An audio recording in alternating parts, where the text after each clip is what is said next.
Very good morning, student. Today we are going to start chapter 8, King of Kings. It means राजाओं के राजा. And this story is about a great emperor. His name was Samudragupta. ठीक है, ये Gupta dynasty के एक great ruler थे और आज हम लोग इनकी स्टोरी के बारे में पढ़ेंगे. Okay, so let's start.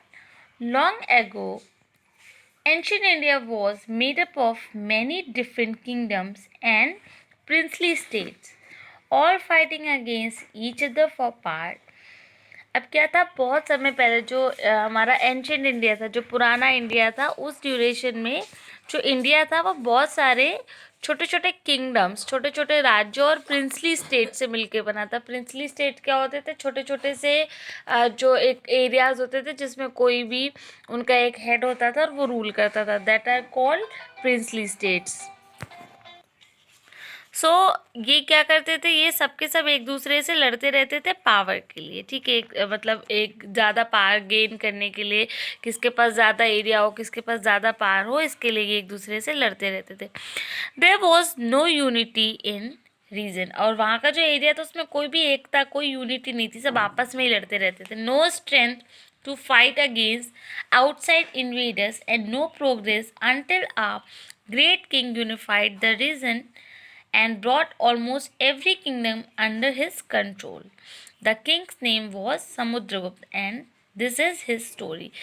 पुराना जो इंडिया था वो कैसा था कि वहाँ पे सब छोटे छोटे से किंगडम से, छोटे छोटे से प्रिंसली स्टेट से, और जहाँ के राजा एक दूसरे से लड़ते रहते थे ज़्यादा पावर और ज़्यादा अपना एम्पायर को बढ़ाने के लिए. और जब तक ये सारी चीज़ें चलती रही तब तक कोई भी उनके अंदर इतनी यूनिटी नहीं थी कि अगर कोई बाहर का इन्वेडर उनके ऊपर अटैक करे तो वो एक दूसरे के साथ में मिल के उसके अगेंस्ट लड़ सके.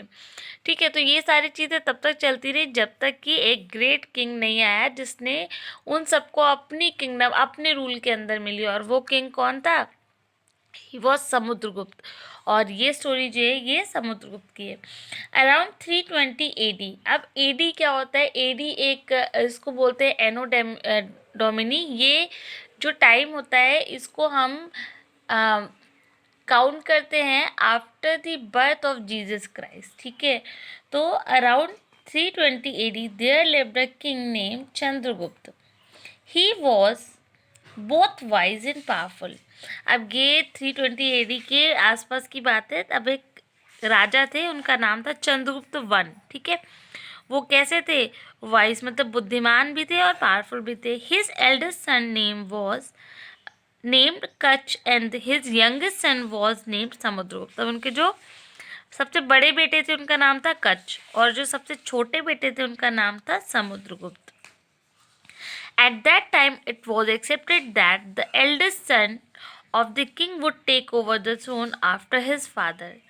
But Chandragupta one change this ritual. अब क्या हुआ कि उस टाइम पे क्या रूल था कि जो भी बड़ा बेटा है राजा का वो एबल हो या ना हो राज्य को संभालने के लिए, लेकिन अकॉर्डिंग टू द रूल उसको ही राजा बनाया जाता था. ठीक है, लेकिन जो चंद्रगुप्त वन थे उन्होंने इस रिचुअल को, मतलब एक ये जो रीति रिवाज चले आ रहे थे, इसको चेंज किया. He observe all his son and decided that without a doubt Samudragupta his youngest son was an ideal choice to become a ruler. और उन्होंने अपने सारे बेटों को देखा, सारे बेटों को ऑब्जर्व किया कि कौन ज़्यादा बेटर रूलर बन सकता है. और वो इस कंक्लूजन पे निकले कि जो उनका सबसे छोटा बेटा है समुद्रगुप्त, वो सबसे बेस्ट चॉइस है राजा बनने की. Born to Chandragupta one from his marriage to princess Kumar Devi from Licchavi. अब देखो ये समुद्रगुप्त कौन थे? चंद्रगुप्त वन इनके फादर थे और प्रिंसेस कुमार देवी जो कि नेपाल में एक जगह है लिच्छवी, वहाँ की राजकुमारी थी, ये उनके बेटे थे. It was Samudragupta fate to one day rule the Gupta empire. और ये क्या था? समुद्रगुप्त की किस्मत या समुद्रगुप्त की डेस्टिनी थी कि वो एक दिन गुप्ता एम्पायर को रूल करेंगे. Chandragupta was so sure about his decision to give his empire to his young prince that he had his decision inscribe on the Allahabad pillar. अब चंद्रगुप्त जो थे, वो जो समुद्रगुप्त के फादर थे, वो अपने डिसीजन के लिए इतना ज़्यादा श्योर थे कि उन्होंने अपना ये जो डिसीजन था इसको इंस्क्राइब करवाया, इसको मतलब इलाहाबाद में एक पिलर है जिसपे पत्थर पे इसको लिखवाया, ठीक है। इंस्क्रिप्शन होता है जो पत्थरों पे या किसी हार्ड मेटल पे किसी चीज़ को लिखवाया जाता था।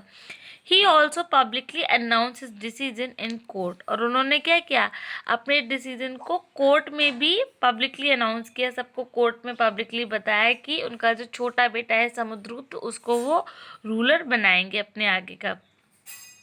Many received this news with great enthusiasm and joy. बहुत सारे लोगों ने इस चीज़ को बहुत खुशी के साथ में एक्सेप्ट किया, but there were many more, especially all of Samudragupta's older brother, who were very disappointed and angry with his decision.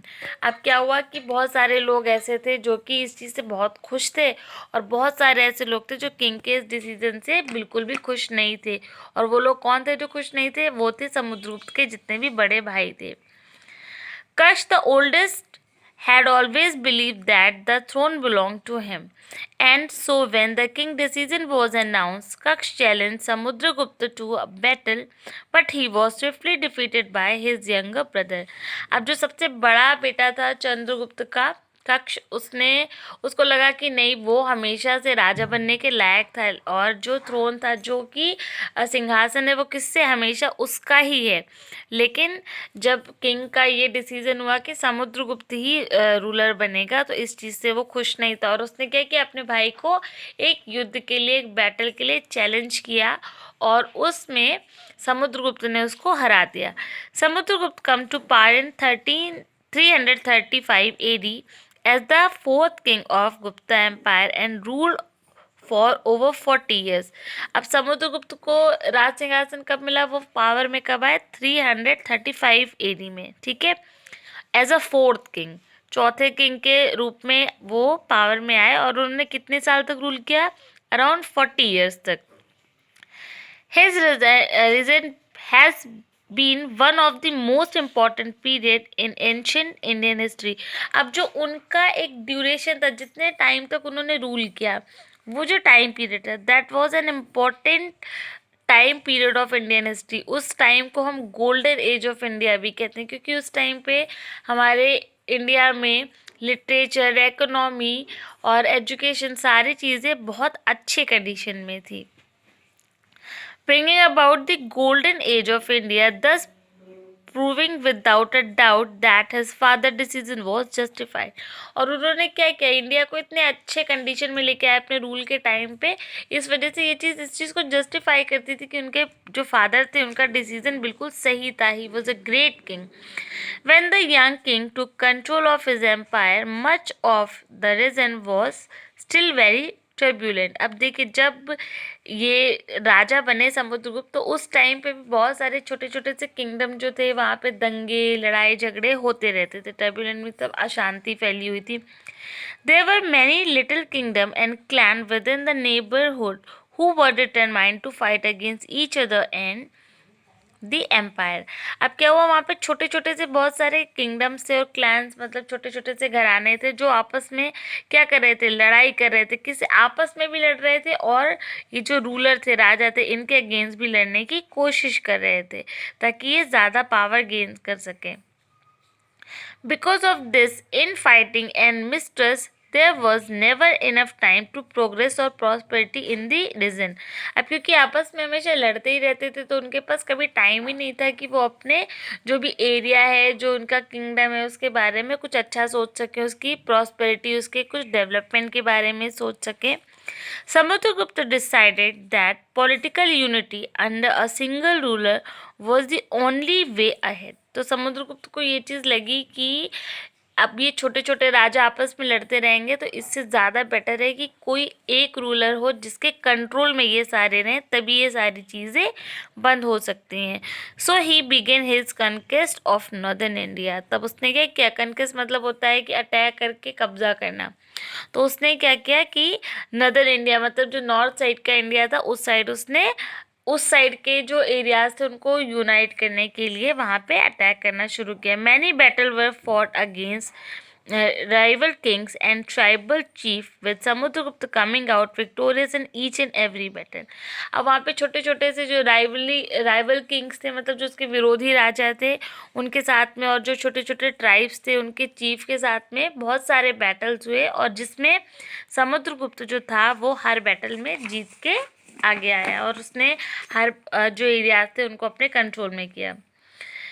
He established the region that we know as Bihar, Bengal and Uttar Pradesh, and then set his sight to the south and the west of India, which he shifted brought under his fold. अब क्या हुआ कि उसने कुछ areas को unite किया था, जो कौन कौन से थे, बिहार, बंगाल और उत्तर प्रदेश, ठीक है.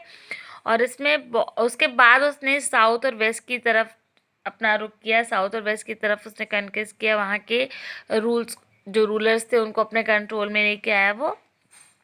और उसके बाद in the east his kingdom extended as far as the Brahmaputra, and in the south it touch the river Narmada, and in the north it reach the Himalayas. अब इस देखो इसका जो रूल कहाँ कहाँ तक गया, उसने ईस्ट में कहाँ तक पहुँचा, वो रिवर ब्रह्मपुत्र तक, जो कि हमारे आसाम के आसपास में पड़ती है, साउथ में रिवर नर्मदा और नॉर्थ में हिमालय तक. मीन्स उसने ऑल ओवर द इंडिया अपने रूल को जो फैलाया, ठीक है. Once most of the India was unified under his control, Samudragupta began to forge alliances with powerful neighboring kingdom.